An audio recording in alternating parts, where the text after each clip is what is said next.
جب صبح کا وقت ہوتا تو رسول اللہ صلی اللہ علیہ وسلم یہ دعا فرماتے: اصبحنا واصبح الملک للہ والحمد للہ لا الہ الا اللہ وحدہ لا شریک لہ لہ الملک ولہ الحمد وہو علی کل شیء قدیر رب اسألک خیر ما فی هذا اليوم وخیر ما بعده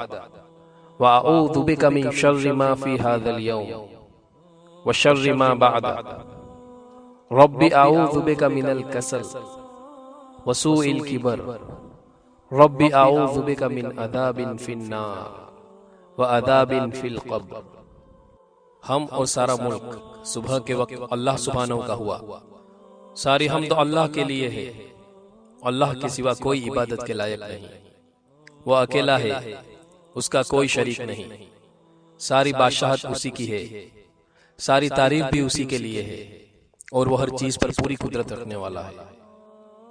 اے میرے رب، میں تجھ سے اس بھلائی کا طلبگار ہوں جو اس دن میں ہے اور جو اس کے بعد ہے، اور میں تجھ سے پناہ مانگتا ہوں اس برائی سے جو اس دن میں ہے اور جو اس کے بعد ہے۔ اے میرے رب، میں تجھ سے پناہ مانگتا ہوں سستی سے اور بڑھاپے کی خرابی سے۔ اے میرے رب، میں تجھ سے پناہ مانگتا ہوں جہنم کے عذاب سے اور قبر کے عذاب سے۔ صحیح مسلم۔